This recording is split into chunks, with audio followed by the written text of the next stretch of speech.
Voy a pasarles el tráiler de un corto que hemos hecho, que hizo mi hijo David Cobo, sobre este tema que vamos a tratar y que contiene 4 capítulos que van a salir próximamente en Telecaribe. Una vez que salgan en Telecaribe, será divulgado y estará al acceso de todo el mundo. Comenzamos la conferencia 1821, la verdadera independencia. Además del cortometraje que hemos hecho con 4 capítulos, también en diciembre publicamos este libro, La verdadera independencia, que reivindica y conmemora los acontecimientos de la costa atlántica que llevaron a la emancipación de 1821. Esto hace parte de la colección Apuntes de Cartagena. Irán saliendo otros libros sobre otros temas. Próximamente va a salir el de asaltos y sitios de Cartagena. ¿Por qué conmemorar 1821? La historia está ahí y no puede quedar oculta. A veces ha sido objeto de manipulación y de ocultación. La función del método histórico es conocer el pasado y explicarlo a partir de restos del pasado. José Jiménez Lozano, historiador muerto el año pasado. ¿Por qué conmemorar la noche de San Juan? ¿Por qué el 10 de octubre de 1821? Porque en la noche de San Juan de 1821 se escenificó la batalla definitiva que pudo lograr la rendición del último bastión del Imperio Español en la Nueva Granada. Y porque el proceso de la independencia de la Nueva Granada culminó el 10 de octubre de 1821, cuando la última guarnición española abandonó los baluartes de Cartagena de Indias. Pero ¿qué pasa en Cartagena y en Colombia en esas fechas? ¿Hay acaso algún reconocimiento oficial? Los hechos acerca de personajes y eventos del pasado en determinados contextos ponen a prueba nuestro pensamiento, nuestra moral y filosofía. ¿Qué habría sido de usted en esa época? ¿Qué actitud tendría? ¿Cuál sería su posición? ¿Cuál sería su postura política y social? La emancipación de la Nueva Granada no fue un hecho aislado, ni obedeció solamente a la noche de San Juan. Eso está claro. O al sitio que las fuerzas criollas comandadas por Mariano Montilla le hicieron a la ciudad amurallada desde el 1 de julio de 1820. Fue el resultado principalmente de una serie de hechos que se fueron dando de manera consecutiva, principalmente desde 1810, inclusive desde antes, con los acontecimientos locales e internacionales que precipitaron esta independencia. Y fue un proceso cruento, porque no iba a ser fácil derrumbar un aparataje sociopolítico que tendría ya varios siglos. Desde la llegada de Colón comenzó todo ese proceso. Las ideas liberales y de autonomía se incrustaron en la mente de la clase dirigente neogranadina. Esta fue profundamente influida por la Ilustración española y por el enciclopedismo francés. Aquí llegaba todo porque esto era puerto y aquí llegaban los libros que ilustraron esa clase dirigente neogranadina.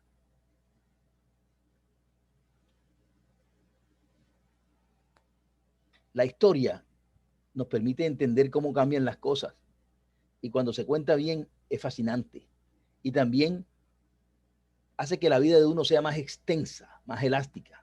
Aquí podemos, por ejemplo, ver el convento y la iglesia de la Merced como habían sido. Hoy es el Palacio de Justicia y el Teatro Heredia. Pero habíamos hablado de que esto fue una cadena de acontecimientos, pero ¿cuándo comienza esa cadena de acontecimientos? ya recientemente, desde 1810.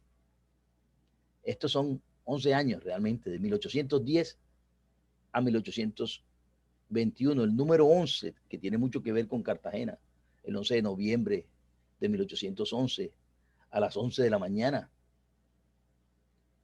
Y 11 años desde que comenzó el proceso de independencia, que comienza a principios de 1810.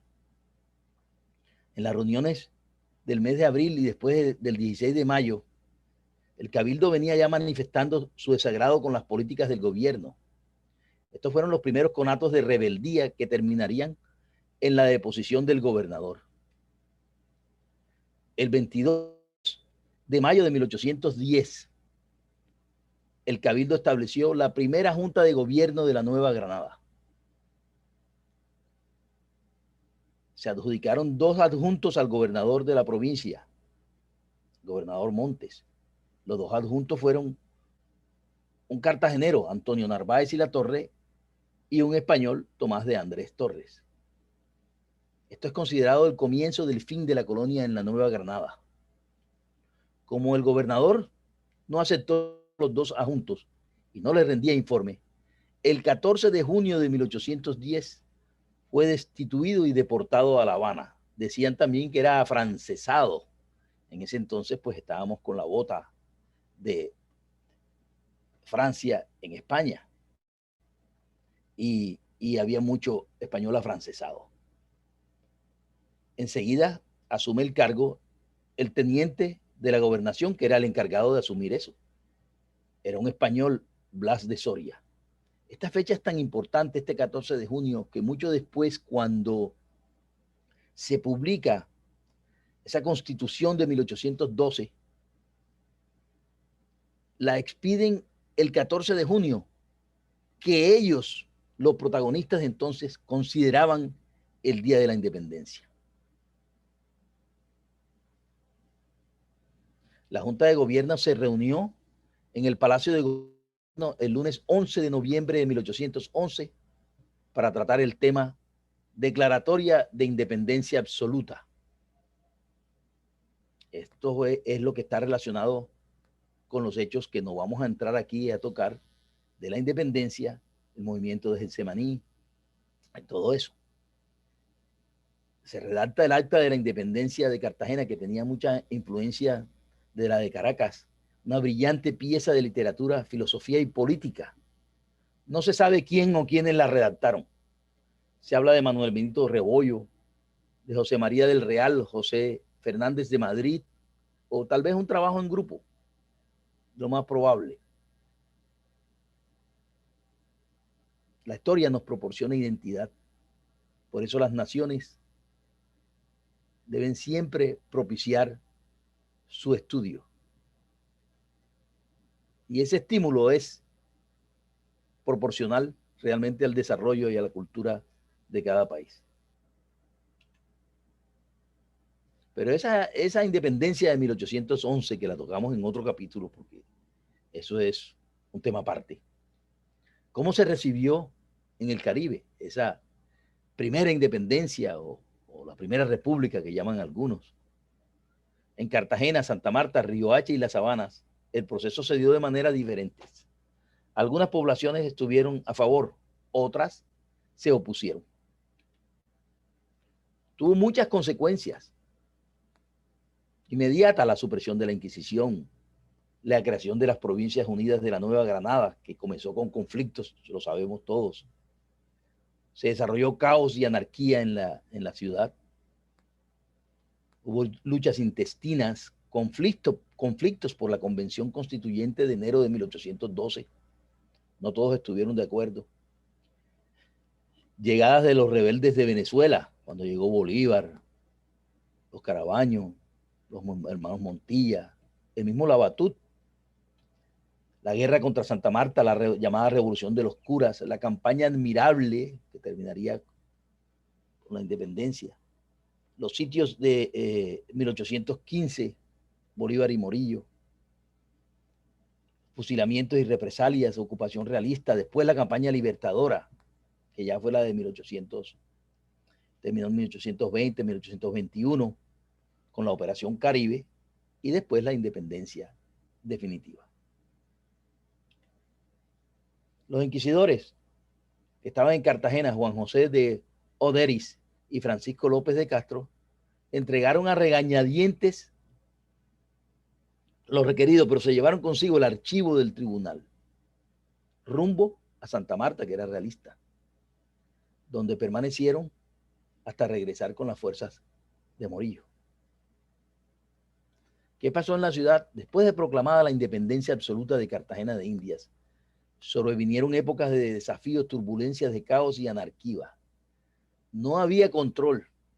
Gabriel Jiménez Molinares le achaca eso mucho a lo que quedó de los lanceros de Getsemaní y de las fuerzas irregulares. Hay quien no está de acuerdo, como todo en historia, hay quien discute, pero eso lo consigna claramente Gabriel Jiménez Molinares, uno de los evangelistas de la historia de Cartagena, que tenemos los 4 evangelistas, ¿no? Corrales, Urueta, Piñeres y Jiménez Molinares. Cuando se crea el Estado de Cartagena, pues después de la independencia, se crea el Estado con esa primera constituyente, se nombra presidente del Estado a José María del Real Hidalgo. Y él se vio en la necesidad de poner una horca en la plaza pública para contener los cabecillas de los desórdenes. Real, cartagenero, permaneció en el cargo apenas poco más de 2 meses. Algunos dicen que renunció por quebrantos de salud, pero ¿por qué? Si era un hombre joven y después tuvo una larguísima vida política. Pienso que hubo motivos políticos que tuvo que ver probablemente con esa pelea que siempre hubo entre los piñeristas y los toledistas. Ya Cartagena, ciudad independiente y federalista, que era desde el principio, en esta ciudad nació el segundo estado soberano de América. El primero había sido Caracas. Santa Marta fue partidaria de la monarquía española y allí se organizaría la resistencia realista. Riohacha también seguía esa tendencia. Se crean entonces las Provincias Unidas de la Nueva Granada en Tunja. El Congreso de las Provincias Unidas de la Nueva Granada decreta que adopta provisionalmente como de la Unión, según lo ha solicitado el gobierno de Cartagena, el pabellón que se usa actualmente en aquel puerto. Pero en ese momento que se crean las Provincias Unidas de la Nueva Granada, la única provincia realmente independiente del rey, porque había otras que habían pedido la autonomía y luchado por la autonomía, pero fieles al rey, era Cartagena. En 1812 se crea entonces la Convención Constituyente, que se instala el 21 de enero de 1812. Posteriormente se publica la Constitución que ustedes ven aquí, y si ven abajo, bueno, no alcanza a verse aquí porque el día que fue publicado, esto fue publicado el 14 de junio. No tiene aquí la fecha de la publicación.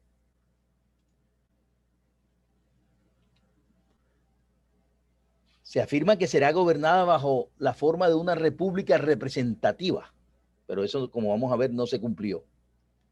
Se reconoce la religión católica, apostólica y romana. Sobre eso no había discusión, todos eran católicos. Y se adoptó la bandera cuadrilonga y un nuevo escudo. Es ahí donde se adopta, porque en aquel movimiento de 1811 la bandera que flamea entre los semanicentes y los que se encuentran en el centro es la de los 5 cangrejos, amarilla y verde. Esa bandera, perdón, blanca y verde, esa bandera después desaparece de la historia. Parece que fuera solo una cosa anecdótica.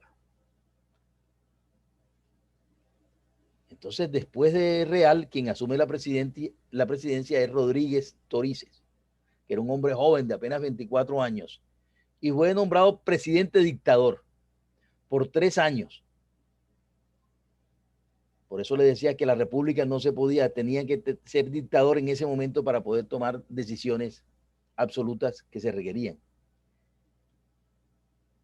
Y como vicepresidente, el líder de la independencia, fue probablemente el mayor líder de la independencia de 1811, Gabriel Gutiérrez de Piñeres, quien moriría después, mucho después, en Venezuela, en lo que se llamaba la Casa Fuerte, en Barcelona, Anzoátegui. Allá fueron acribillados los Piñeres. Entonces, Rodríguez Torices tiene que organizar el enfrentamiento con los realistas que quedan en la costa atlántica, en el Caribe. Entonces organiza varias expediciones armadas para derrotar a los realistas. Los cartageneros tuvieron que enfrentar muchas batallas para consolidar la independencia y las Provincias Unidas. Las expediciones a Santa Marta, que fueron varias. A finales de 1812, la Junta de Gobierno de Cartagena organizó y lanzó un ataque mayor, porque antes había habido ataques menores, a los realistas en el Caribe, y las dos primeras menciones a Santa Marta, que al principio fue un éxito de entrada, pero vamos a contar esa historia. Pierre Labatut, el presidente dictador del estado de Cartagena, Rodríguez Torices, contrató al oficial francés Pierre Labatut. Ese había llegado aquí con Miranda a Venezuela y había estado en las guerras napoleónicas, y años después terminaría siendo un héroe en Bahía, en Salvador Bahía. Allá tiene un monumento. Él comandaba 200 milicianos, la mayoría procedían de Barranquilla, 2 lanchas y un buen número de embarcaciones menores. Arremetió con éxito contra los samarios. Primero venció a los alrededores, derrotó al ejército español comandado por Tomás Pacheco en Sitio Nuevo y Palmar de Varela, el 7 de diciembre de 1812. Y poco después, en Guaymaro, el 18 de diciembre, y luego el Cerro de San Antonio. De allí se dirigió a Pueblo Viejo, que queda muy cerquita, a pocos kilómetros de Ciénaga. En Pueblo Viejo, el 1 de enero de 1813, presentaron resistencia unos 300 indígenas, unos con flechas y otros con fusiles. También defendieron 60 negros que eran esclavizados, que fueron armados por uno de los hacendados. Pero en pleno combate los indígenas abandonaron el teatro de operaciones y quedaron 200 realistas que se replegaron hasta Ciénaga, pero no pudieron resistir y después fueron a Santa Marta. El gobernador de esa ciudad, de Santa Marta, decidió entonces huir hacia Portobelo, y muchísimos peninsulares, mucha gente, muchos samarios ricos sobre todo, se fueron a Panamá, Jamaica, Cuba. Labatut entra triunfante a Santa Marta el 6 de enero de 1813 y le escribe al presidente del estado de Cartagena: tengo la satisfacción de decir a vuestra excelencia que a las 9:30 de esta noche, o sea, la del 6 de enero, he entrado en la ciudad encontrándola pacífica. El gobernador Castillo, oficiales, soldados y demás desafectos, en cerca de 450, hay quien dice que 700, se han fugado en los buques de guerra y transportes que tenían listos, con cerca de 2 millones de pesos.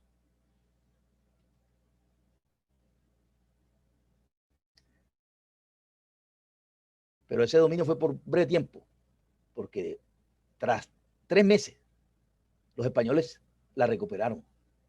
Se le adjudica a Labatut muchas depredaciones que indignaron a los ciudadanos, quienes terminaron por rechazarlos. Entre ellas, saqueos a los templos y extorsiones y abusos de todo tipo con la población. Entonces, Labatut y sus hombres fueron atacados por los indígenas de Mamatoco y de Honda, y también por algunos samarios. Labatut se tiene que marchar derrotado. Se refugia primero en la fortaleza de San Vicente, y como no podía resistir, se embarcó en la corbeta Indagadora rumbo a Cartagena. Los somalios no aceptaron a la Batut y a sus depredadores. La población de Mamatoco queda por donde hoy queda la quinta de San Pedro Alejandrino. Rodríguez Torices entonces destituyó a la Batut de su cargo, lo desterró como resultado de graves enfrentamientos con los oficiales americanos y no le pagó la pensión vitalicia que le concedieron por la toma de Santa Marta. Intentó Rodríguez Torices un diálogo con los amarios, pero no recibió respuesta alguna. Entonces organizó una nueva expedición para retomarla, comandada esta vez por él mismo en compañía de un francés que se llamaba Luis Fernando Chatillon. Pero esta vez en las sabanas de Toribío fueron masacrados por el capitán realista Narciso Vicente Crespo. En esta batalla murieron oficiales de alto rango, entre ellos Chatillon y alrededor de 400 soldados cartageneros. Así, Cartagena se había quedado entonces sin capacidad para defender la independencia. Regresaron hechos trizas, regresaron completamente devastados, y cuando la noticia se supo en Cartagena, Gabriel Gutiérrez de Piñeres convocó a soldados ofreciéndoles la recompensa de quedarse con propiedades de los amarios, exceptuando los templos, y pidió también ayuda a las Provincias Unidas, pero no se la dieron. Esa propuesta de Gabriel Gutiérrez todavía generó mayor rechazo entre los amarios y aumentó la rivalidad entre las dos ciudades. La revolución de los curas, esto ya fue en las sabanas. En septiembre de 1812 se produjo en las sabanas Corozal, Sincelejo, San Pues, Lorica, San Andrés de Sotavento y Chinú un fuerte movimiento contra la independencia conocido como la Revolución de los Curas, porque lo lideraron religiosos de esas poblaciones apoyados por varios numerosos hacendados. Hubo confrontamientos en el arroyo de Mancomoján, Ovejas, en el Golfo de Morrosquillo. Las tropas cartageneras eran conducidas por oficiales venezolanos, los hermanos Carabaño, y por el español republicano Manuel Cortés y Campomanes, que cometió una serie de atrocidades, entre esos mandó sin orden a ejecutar a varios hombres opositores, y eso generó un rechazo mayor. Finalmente él fue juzgado, pero no fue condenado.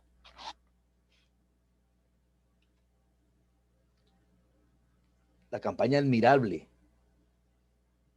El gobierno de la provincia de Cartagena le dio a Bolívar el comando de una fuerza de 200 hombres,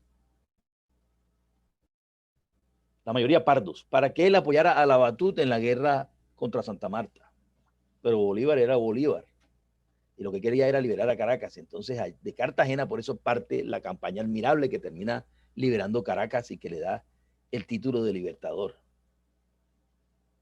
Entre diciembre de 1812 y enero de 1813, Bolívar toma Tenerife, llega a Monpós, toma el Banco, Chiriguaná, Tamalameque, Puerto Real, y llega a Ocaña. Allá es cuando tiene los conflictos con Castillo y Rada, que después vamos a ver los problemas, porque Camilo Torres, desde las Provincias Unidas, le da el comando a Bolívar sobre Castillo y Rada, que era más antiguo.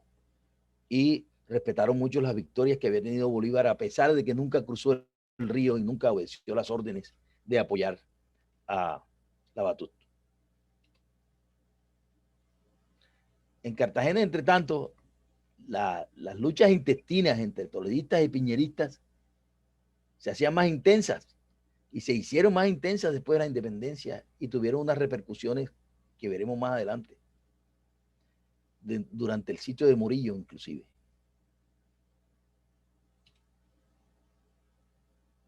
La historia no solamente sirve para entretener y entender a sus personajes y sus contextos históricos, también se puede contar de manera divertida. Y aquí tenemos un ejemplo de los libros de Javier Cobo sobre Bolívar, Santander, la Casa Colonial Cartagenera, que es un libro que la gente solicita mucho y se agota y vuelven a publicarlo y se agota. Entonces la historia se puede ver desde muchos perfiles y podemos volverla divertida. Entonces Bolívar, ¿qué pasa con Bolívar? Bolívar, ya después de que pasa un tiempo, él le dan, porque él termina siendo, asumiendo el comando por una serie de hechos históricos, ¿no?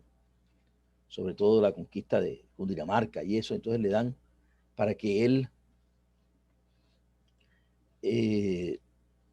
resista a Morillo, o sea, evite el desembarco de Morillo en Santa Marta. Entonces le dan la orden de venir a Cartagena y retirar unas armas que había en Cartagena. Esas armas le iban a servir para atacar Santa Marta y no dejar que allí desembarcara a Morillo, que ya se sabía que venía. Pero quien estaba en el comando militar de Cartagena era Castillo y Rada, con quien él había tenido un desencuentro y se odiaban desde los tiempos de Cúcuta, de Ocaña, por allá cuando estuvo por el Santander y después Bolívar fue a Caracas. Desde ese entonces comenzó esa rivalidad. Bolívar puso su cuartel en la popa y se retiró el 8 de mayo y zarpó rumbo a Jamaica, porque nunca le dieron las armas, nunca. Inclusive tuvo una reunión en el barrio del Pie la Popa, entonces pues eran a las afueras de la ciudad, con Castillo. Al final trató bajo todas las formas, pero a Bolívar lo veían como un hombre desalmado, y así lo llamaba Juan de Dios Amador, el gobernador, y también los militares, y nunca le dieron las armas. Y cuando ya era inminente el desembarco de Morillo, entonces fue cuando Bolívar se va para Jamaica. Y ahí comienza todo lo que vendría después, la expedición de los Cayos, la llegada por la isla de Margarita, las costas de Venezuela y todo lo que sería después ya la expedición, ya con los apoyados inclusive por algunos que escaparían del sitio de Morillo. El sitio de Morillo entonces duró 105 días, un largo sitio, pero no el mayor, plagado de derrotas y de sufrimiento para los cartageneros. Y Cartagena cayó otra vez en manos de los realistas. Fue ocupada durante casi 6 años, desde diciembre de 1815 hasta octubre de 1821.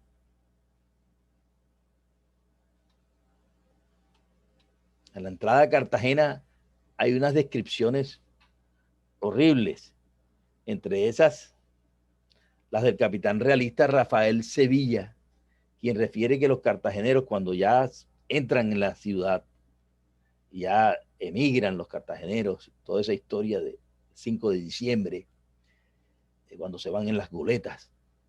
Dice Sevilla que los cartageneros eran vivos retratos de la muerte, se agarraban a las paredes para andar sin caerse. 22 días hacía que no comían otra cosa que cueros remojados en tanques de ternerías. El mal olor era insoportable, como que había muchas casas llenas de cadáveres en putrefacción. Eso es un hecho muy doloroso en la historia de Cartagena, que pasa desapercibido y no tiene ningún reconocimiento. Y aquí tenemos este ejemplo de la hambruna de Irlanda, que también tuvo algunas connotaciones políticas en relación con la actitud de los ingleses. Y en 1997 crearon ese complejo escultórico que se ve en el Paseo Marítimo de Dublín. La gran hambruna, un Gortamor. Realmente espantoso. Aquí vemos el famosísimo dibujo de Luis Felipe Jaspe del fusilamiento de los mártires de Cartagena. Las ejecuciones, según Lino de Pombo, los sacrificados en total, ¿no?, en esta lucha, llegaron a 12.000. Jiménez Molinares refiere 7.000. Estas ejecuciones se dieron desde antes de rendirse la ciudad, en el cuartel general de Torrecilla y en otros lugares. Una vez tomada Cartagena, Morillo inició ejecuciones en serie. Pasó por las armas a innumerables independentistas, la mayoría fusilados, pero también hubo ahorcados y cercenados. También algunas mujeres fueron ejecutadas. La turbaquera Eugenia Rázola fue ejecutada el 30 de agosto de 1815, antes de tomarse la ciudad. Casi todas estas mujeres eran acusadas de colaborar con los rebeldes. En abril de 1816, ya después de tomar la ciudad, también a Ángela Llanos y María Barona. La lista es mucho mayor, tanto de fusiladas como de apresadas. No se conoce en total los ejecutados durante la pacificación en la Nueva Granada, pero en ese régimen de terror no se sabe. Hay quien habla de aproximadamente 250 a 400.000 muertos en la lucha por la independencia. Hay un escrito que es la relación de los principales cabezas de la rebelión de este nuevo reino de Granada, que después de formados sus procesos y vistos detenidamente en el Consejo de Guerra Permanente, han sufrido por sus delitos la pena capital en la forma que se expresa, así se llama, así de corto. Esto que vemos aquí es un ejemplo, la cabeza de Juan Esteban, de Juan, ya el cráneo, lo que había sido la cabeza con todas sus estructuras, de Juan Esteban Ramírez en la canasta de hierro en la catedral de Pamplona. Ahí la ponía en la cabeza en una canasta hasta que se fuera consumiendo y quedaran los huesos. Entonces ya Cartagena ocupada con el gobernador Gabriel de Torres y Velasco, protagonista de lo que vamos precisamente a hablar más adelante, que es lo de 1821, pretendía volver al pasado. No era fácil. Aumentaron los cimarrones, disminuyeron los esclavos precisamente por eso. Se incrementaron las rochelas, que eran poblaciones que se creaban con indígenas, mezclas, lo que sería el núcleo de lo que somos nosotros, indígenas, negros, mulatos y blancos pobres. Y le escandalizaba mucho a estos españoles, muy religiosos casi todos, el libertinaje y la infidelidad. Y eso sí que era difícil de controlar. Y los matrimonios estaban en crisis. Y esa fue la lucha social, digamos, en ese tiempo de 1816 a 1821, durante la ocupación.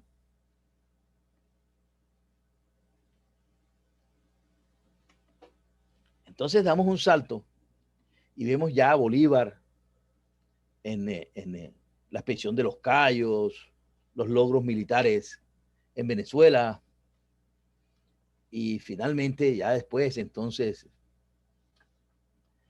todos estos hechos heroicos de cuando atraviesan las montañas con todo eso, esas dificultades, y llegan a Tunja, y después vienen las batallas.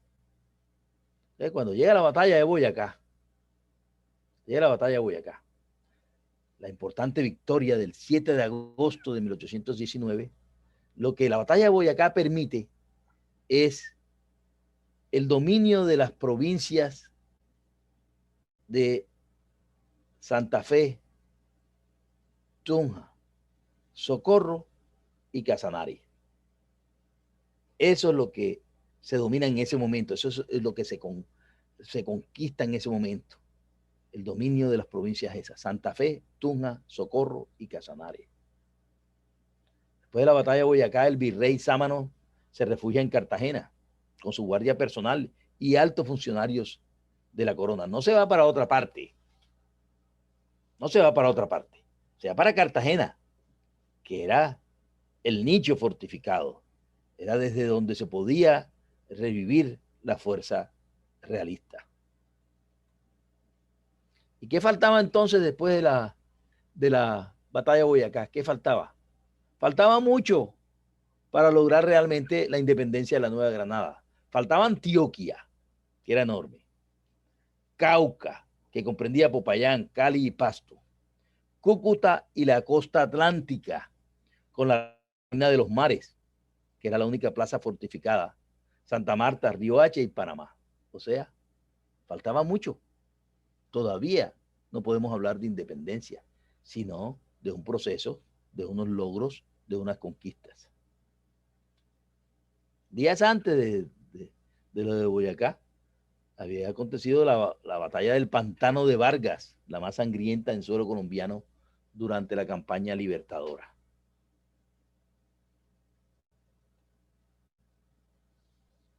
Después de Boyacá, entonces en el Congreso de Angostura, queda abolido el nombre de la Nueva Granada, pero se sigue usando los nuevos granadinos, ¿no? Pero todavía lo usan. Pero fue abolido oficialmente y se creó la Gran Colombia con 3 grandes departamentos. Venezuela, que había sido antes una capitanía, Quito y Cundinamarca. O sea, la Nueva Granada pasó a llamarse Cundinamarca, cuyas capitales eran Caracas, Quito y Bogotá. Entonces, ya posicionados desde Bogotá, se necesitaba conquistar la costa, los puertos, Cartagena. Entonces, Bolívar y sus hombres establecieron la Operación Caribe y encargó al general venezolano Mariano Montilla la misión de recuperar la costa atlántica. La escuadra patriota zarparía de Juan Griego en Isla Margarita el 7 de marzo de 1820. Y la toma de esta región se planeó por 3 frentes. Primero, las fuerzas comandadas por el mismo Montilla y que invadieron la costa atlántica saliendo de la población de Juan Griego, como le había dicho, al noreste de la Isla Margarita. Esa flota naval estaba integrada por 14 barcos, 1.300 soldados y 700 hombres de la brigada irlandesa. Era comandada por el almirante Luis Brión y a sus órdenes tenía el entonces capitán José Padilla. Otro segundo frente, comandado por los jóvenes tenientes neogranadinos José María Córdoba, libertador de Antioquia, y Hermógenes Maza, veterano de San Mateo, ocuparon el Bajo Magdalena y las Sabanas de Corozal. Y José María, el tercer frente, José María Carreño y Jacinto Lara, ambos coroneles venezolanos, invadieron Santa Marta entrando por Ocaña. Este par de oficiales habían luchado con Bolívar en la campaña de 1818 en Venezuela. Aquí vemos la fotografía de José María Córdoba, el retrato del Museo Nacional. Entonces llegan primero a Riohacha. Llegaron el 12 de marzo de 1820 y la tomaron al día siguiente. Las fuerzas españolas del coronel Solís abandonaron la ciudad. Montilla se dirigió a Valledupar y Padilla organizó un cuerpo en la milicia con guajiros. El 25 de marzo se llevó a cabo el combate de Laguna Salada, donde derrotaron finalmente a los realistas. Allí en Riohacha ondeó después de la toma por primera vez allí el tricolor de la Gran Colombia en lo que sería después la Plaza Padilla. Ese combate de Laguna Salada muchas veces se ignora en la historia. En él las fuerzas españolas se replegaron, pero se prepararon para recuperar Riohacha bajo el mando del general Vicente Sánchez Lima, quien con 2.000 hombres rodeaba la Laguna Salada. El enfrentamiento se dio desde la madrugada del 25 de mayo de 1820. Montilla y los hermanos José Prudencio y José Antonio Padilla comandaban los patriotas. Y esa batalla no duró nada, duró 4 horas. Los realistas fueron derrotados. La campaña seguiría después en Sabanilla y Barranquilla. Entonces de allí las tropas parten. El día 11 de junio desembarcaron en Sabanilla. Eso es más o menos donde queda hoy Puerto Salgar. 100 hombres del almirante Luis Brión y del capitán José Prudencio Padilla. Allí vencieron rápidamente a los realistas y dominaron la región para entonces penetrar desde allí sí rumbo al resguardo indígena de San Juan de la Ciénega, que esos se fueron por los caños, como quien dice. Barranquilla fue entonces el centro de operaciones. Yo creo que es el primer momento en la historia, así que Barranquilla asume un papel predominante en la historia de Colombia, de ser el centro de operaciones de lo que fue toda esta recuperación de 1821. En Barranquilla y en Soledad recibieron apoyo total. Montilla nombró a Pedro Gual, gobernador civil de la provincia, era un venezolano, y Barranquilla sería la capital, centro de operaciones de la costa atlántica. Aquí vemos la plaza de San Nicolás. Entonces, el ataque de Santa Marta. Santa Marta fue atacada desde todos los frentes. El capitán José Padilla se internó con sus fuerzas sutiles, o sea, barcos pequeños, lanchas, por los caños de Ciénega, y su rol en el resultado de los combates fue fundamental. Primero hubo enfrentamientos en el río Fundación y en Río Frío. En Ciénega se produjo una batalla sangrienta, una de las más sangrientas en la historia de Colombia, y en donde cayeron, como lo vamos a ver, indígenas. En el resguardo de San Juan de Ciénaga se llevó a cabo este atroz combate el 10 de noviembre de 1820 en Mundo Nuevo, cerca del cementerio. Ya les había dicho que era una de las más sangrientas en este proceso de independencia, con 700 bajas realistas, pero cuando uno habla de 700 bajas realistas, realmente casi todos eran los indígenas de la región.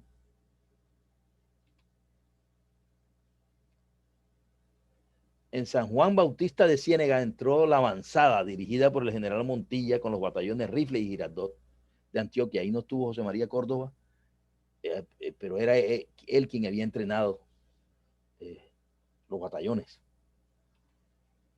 Entre los oficiales republicanos que estuvieron allí comandando la fuerza estaba José María Carreño, Hermógenes Maza, Francisco José Carmona, José Prudencio Padilla, Luis Brión, era el comandante José Vicente Calderón, que comandaba la escuadra llanera. Fue un enfrentamiento muy desigual.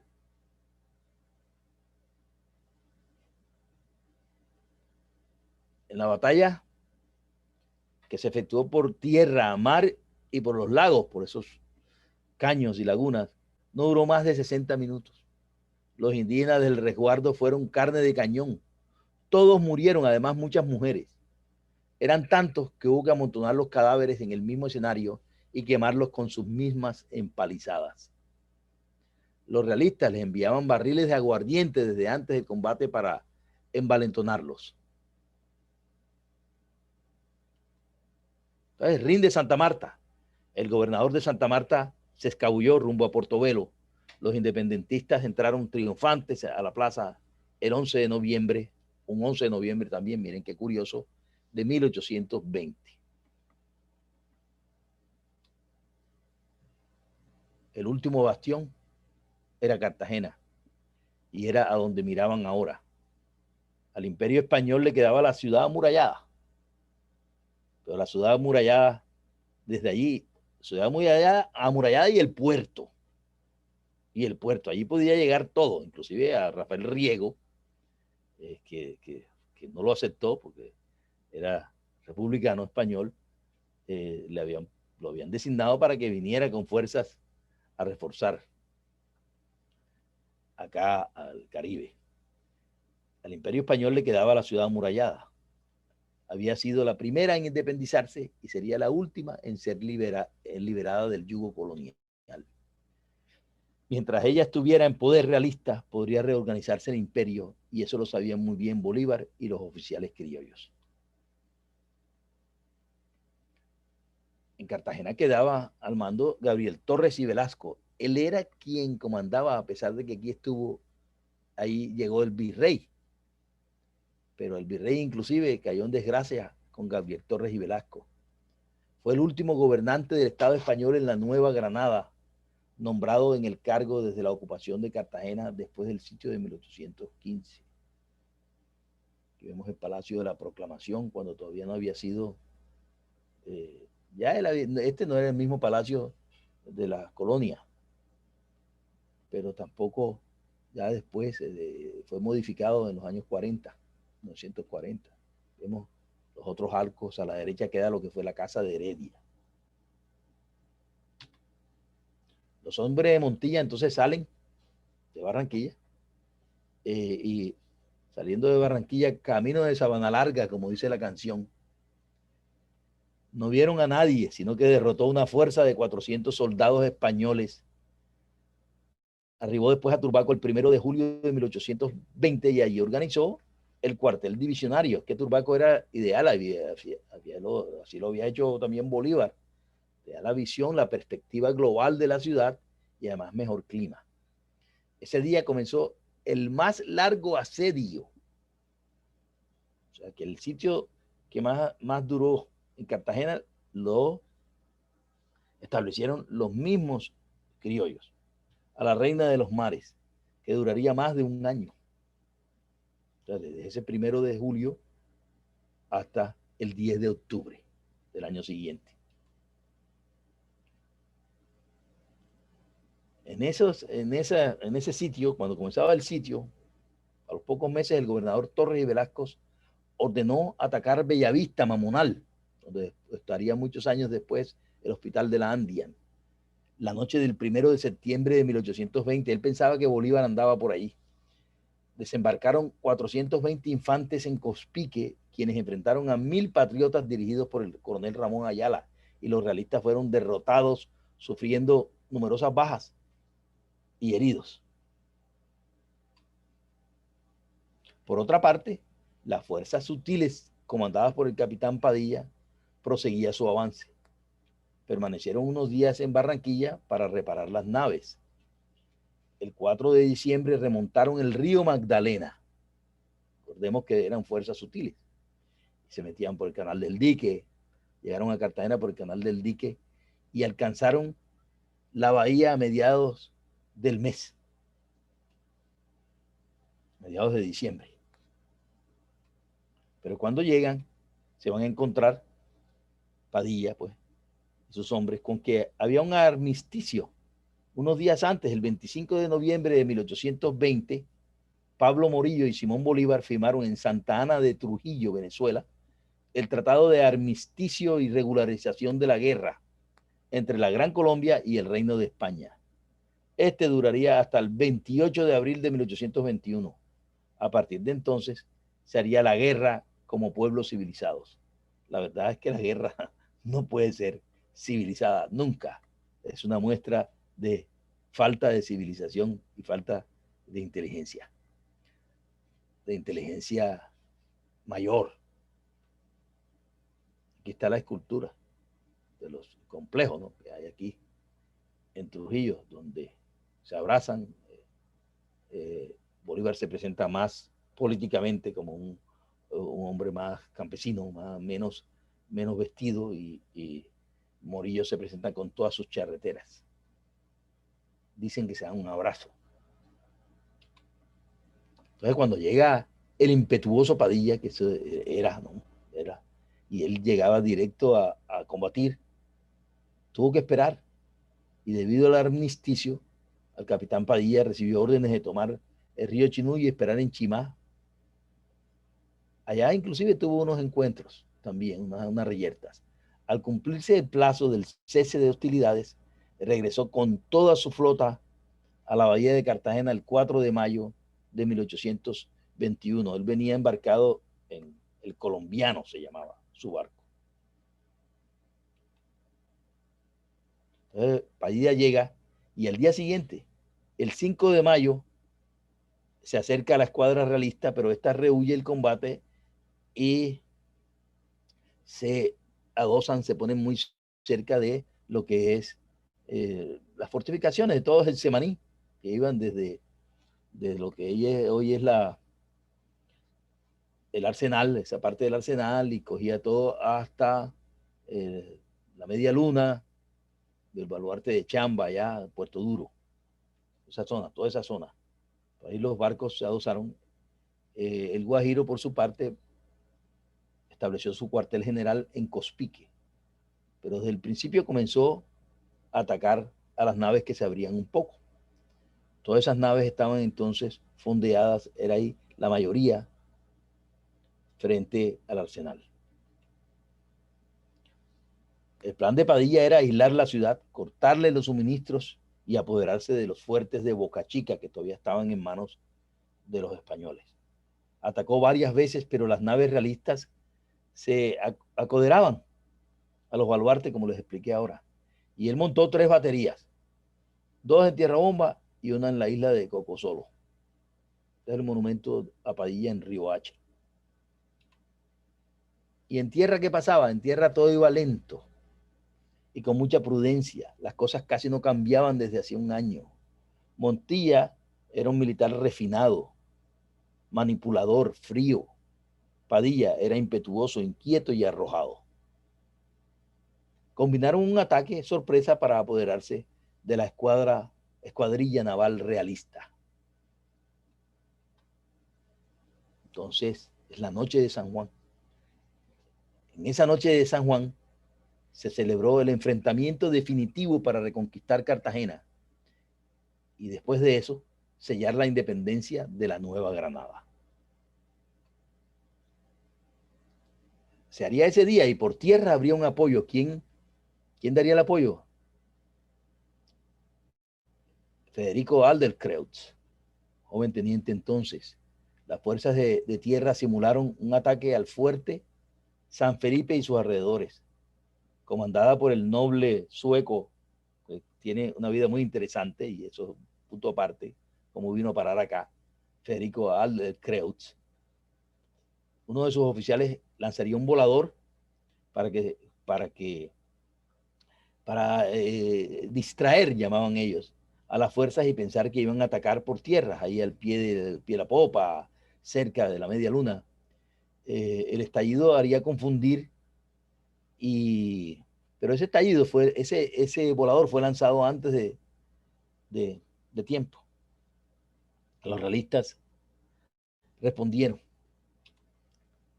Brión ya había abandonado el cerco. Cuando esto sucede, cuando todo esto de Padilla y Padilla ataca el 24 de junio, ya no está Brión.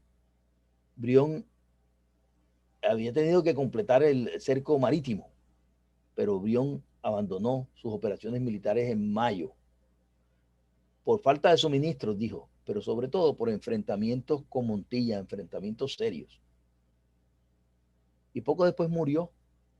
Él murió en su ciudad natal, murió de tuberculosis en Charlotte, Curazao. Quién sabe si ya no tendría realmente algunos síntomas que lo minaron un poco como hombre militar. El 24 de junio de 1821, la noche de San Juan, a las 8 de la noche, la flotilla de las fuerzas sutiles de Padilla se situó frente al fuerte de Manzanillo. Esa operación fue una operación de coraje, de personas con pantalones muy bien puestos, porque eso fue, lo vamos a ver, solo para valientes. Una operación muy intrépida, planeada por Padilla. Sus hombres tomaron por asalto 11 naves españolas fondeadas cerca de las fortificaciones del arsenal. Era medianoche cuando la ronda realista fue relevada. Los criollos abordaron de sorpresa las embarcaciones españolas que fueron barrenadas o remolcadas tras cortarles las amarras. El mismo Padilla narra que fue un enfrentamiento horroroso porque fue cuerpo a cuerpo, a lanza y espada. Solo un poco después comenzaron a oírse los tiros, pero 2 disparos, pero primero fue, como el mismo Padilla lo narra, horroroso, a lanza y espada, que precipitó la muerte de más de 100 soldados enemigos, con 3 de nuestros bravos, quedando heridos 18 dignos hijos de la patria. Este es un óleo de Padilla un poquito blanqueado en el Museo Nacional de Colombia. La ciudad quedó aislada y a los pocos días, el 6 de julio, se rindieron las fortalezas de Boca Chica. A partir de entonces comenzaron las peticiones, intimación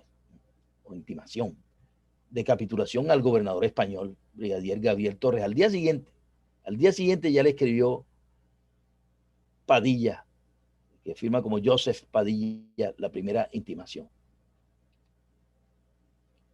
La masonería tuvo un papel importante en la independencia de América. La mayoría de estos oficiales de entonces eran tanto independentistas como españoles, eran masones. En la logia Estrella del Oriente colombiano estuvieron Mariano de Montilla y su hermano Tomás, José Padilla, Federico Creos y Simón Bolívar. Pertenecían a esa Estrella del Oriente colombiano creada en territorio guayanés en 1819. Después, durante el Congreso Constituyente de Angostura, era para fines políticos sin lugar a dudas. Y estaban bajo la jurisdicción de la Gran Logia Provincial de Jamaica, dependiente a su vez de la Gran Logia Unida de Inglaterra. Estas son afirmaciones de Américo Carnicelli, historiador de la masonería. Y ese 24 de junio es el Día Internacional de la Masonería. Algunos dicen que Padilla lo sabía muy bien y que en esa fecha especial los oficiales realistas festejaban durante el día y la noche y adornaban la fachada de la logia con faroles chinos y banderas. Esta es la calle San Juan, en una época Nuestra Señora del Niño Perdido, donde funciona desde hace muchos años las logias masónicas de Cartagena. Bueno, entonces, después de eso, después de la noche de San Juan, apareció también una corbeta, la corbeta Ceres, que estaba armada por 36 cañones, 2 obuses y 326 hombres, y apareció el 25 de julio, un mes después. Aparecieron en Cartagena ese bergantín y una goleta protegidos por la corbeta de guerra Ceres, como ya les dije, y cargaban 1000 barriles de harina, 350 de carne y 20 zapatos. Cuando alguna escuadra republicana que estaba, ya no estaba Brión, pero habían un par de barcos a las afueras, a 5 millas de Cartagena, vieron esa flota, esa flotilla, se refugiaron en la bahía, inclusive uno de ellos, el bergantín Boyacá, huyó y se le presentó al gobernador de Cuba. O sea, trataron de llegar con refuerzos para la plaza, que todavía la noche de San Juan, pero apenas estaban en los papeles, iban y venían, como vamos a ver ahora, de la capitulación. Indignado Padilla, cuando vio lo que estaba pasando, abrió operaciones con su escuadrilla y de manera audaz, una vez más, sus hombres lograron abordar el bergantín y lo llevaron a remolque. Se apoderaron de las provisiones con mucho arrojo la madrugada del 29 de julio. De eso se habla poco y eso fue una nueva operación, que esa flotilla iba a reforzar la plaza de Cartagena. A raíz de eso, hubo reconocimientos para Padilla, que fue nombrado comandante general de Marina. Su rival, Mariano Montilla, inclusive lo elogia y le expresa a los marinos frases como esta: imitad en todo a vuestro ilustre jefe y sed como él, tan temibles en el combate como generosos con los vencidos.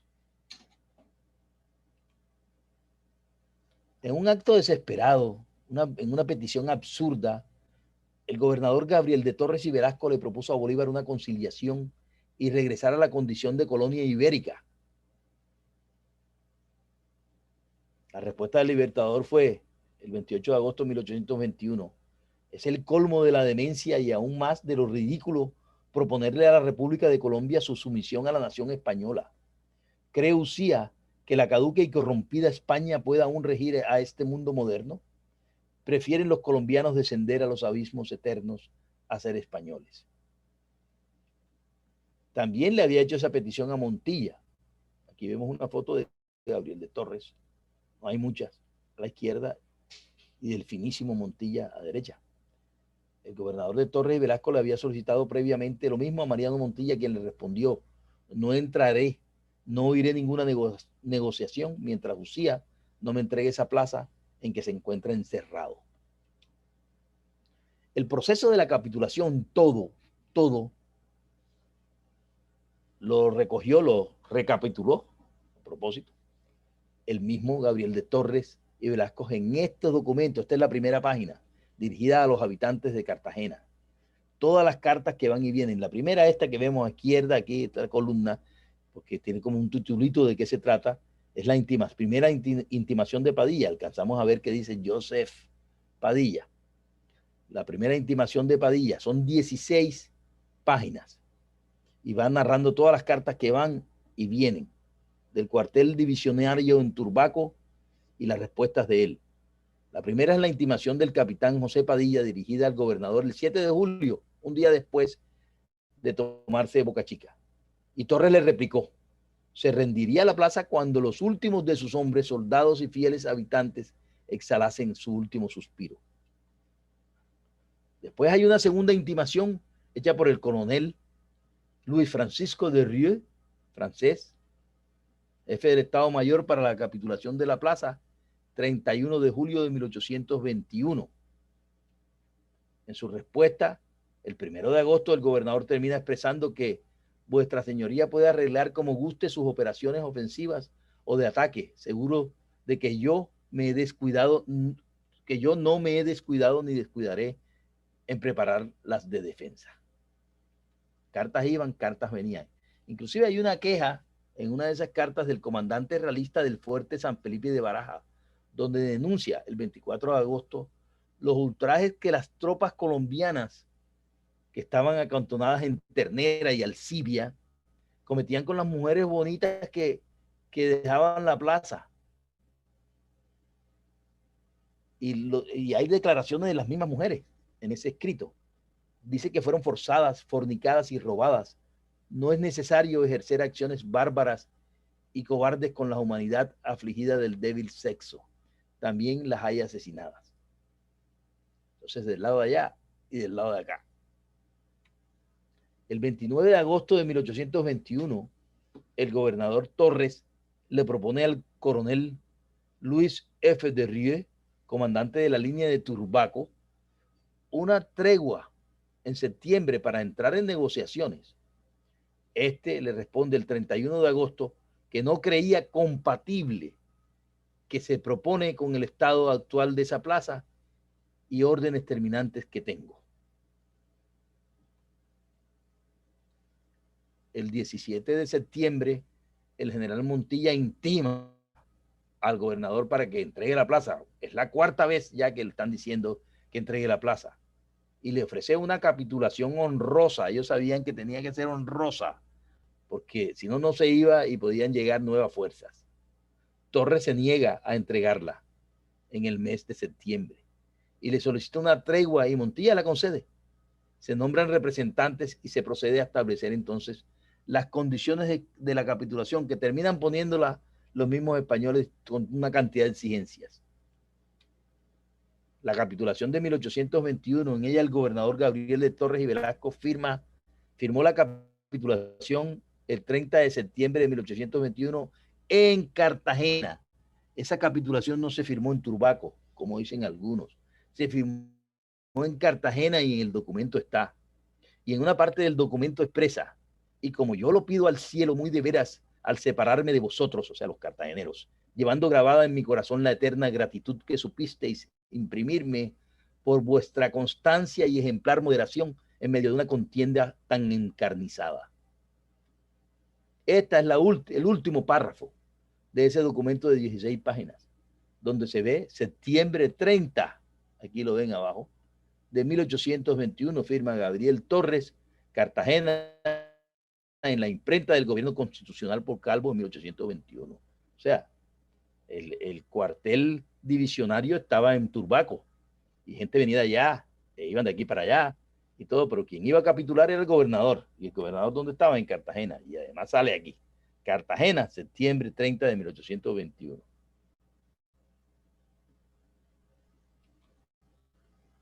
Los patriotas entran a la plaza, la entrega de la ciudad entonces se hace en ceremonia especial el 10 de octubre de 1821, que es realmente el día de la independencia de la Nueva Granada, cuando se va la última guarnición. El día antes, el 9 de octubre, entra aquí para arreglarla, es el término que utilizaban, o sea, revisarla y ver que estuviera todo bien. El coronel Luis de Rieux, con su ayudante, el alférez Sebastián de Oce. Se trataba de vigilar si las baterías tenían los pertrechos y si los arcones estaban llenos de pólvora. Ellos les permitieron llevarse de todo, llevarse muebles, llevarse riqueza, no le permitieron llevarse ni los esclavos, ni, ni, ni las armas grandes, digamos, la pólvora y la artillería. El batallón de Antioquia entra del primer batallón, con 400 hombres comandados por el teniente coronel José María Córdoba. Fue el primero en entrar al recinto amurallado por la Puerta de la Media Luna, por aquí, demolida en 1881. Era el batallón más antiguo. A la cabeza de la compañía de granaderos de ese batallón de Antioquia entró el capitán Manuel Dimas del Corral, llamado el héroe de Majagual, quien fue el encargado de izar la bandera de la República y arriar la española en la popa. Aquí vemos la Puerta de la Media Luna, como era por dentro, un dibujo de generoso jaspe, donde se ve la rampa, y aquí la fotografía de la expedición Darién. Ese día se releva la Guardia Ibérica. O sea, ya esperaron los últimos de la guarnición, hicieron un relevo, todo fue muy ceremonial, muy militar. Después el baluarte de la Media Luna, primero Fuerte San Felipe de Barajas, después el baluarte de la Media Luna y después el Fuerte San Sebastián del Pastelillo. Se partió con todas las pompas militares que se pudieron. Y vemos Pastelillo, ¿verdad? San Felipe. Partieron rumbo a Cuba, embarcaron en naves colombianas rumbo a Cuba para nunca más volver. Lo hicieron con el mayor orden y respeto por el enemigo vencido. Ahora han vuelto, ahora han vuelto económicamente.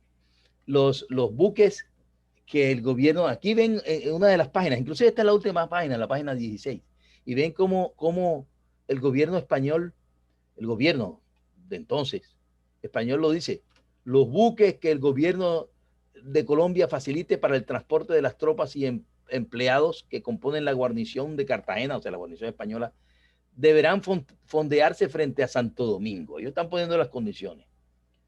Y los dos buques nacionales que existen de la bahía se les permite ponerse en franquía, o sea, que a disponibilidad sobre la machina para alistarse de su velamen y recibir sus aguadas, víveres, etcétera.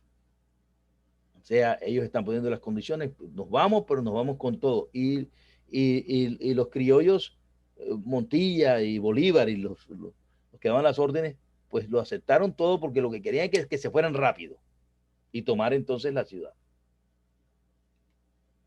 España había perdido así el último pedazo de tierra en nuestro país. Se sellaba entonces la emancipación de la Nueva Granada. Cartagena fue la última ciudad de la Nueva Granada en liberarse. La otrora reina de los mares había quedado devastada por los años de guerra. La independencia fue un proceso, lo dijimos desde el principio, que se dio gracias a varios acontecimientos, pero sin duda la atrevida estrategia liderada por Padilla aquella noche de San Juan de 1821 fue definitiva para nuestra libertad. Cartagena pagó caro el precio de la independencia, sufrió una caída estrepitosa de su economía y se empobreció. Además, perdió su importancia política. Quedó menguada su clase dirigente, que fue sacrificada una parte mientras que otra parte emigró. Hay quien dice que nunca perdió la importancia política. Tal vez no del todo, pero sí se disminuyó muchísimo, no tanto como la parte económica. La población disminuye de manera importante, de casi 19.000 habitantes en 1815, pasó a 12.000 en 1835 y a 10.000, 9.600 en 1905, a comienzos del siglo XX. Debieron pasar muchísimos años para que se reactivara su economía.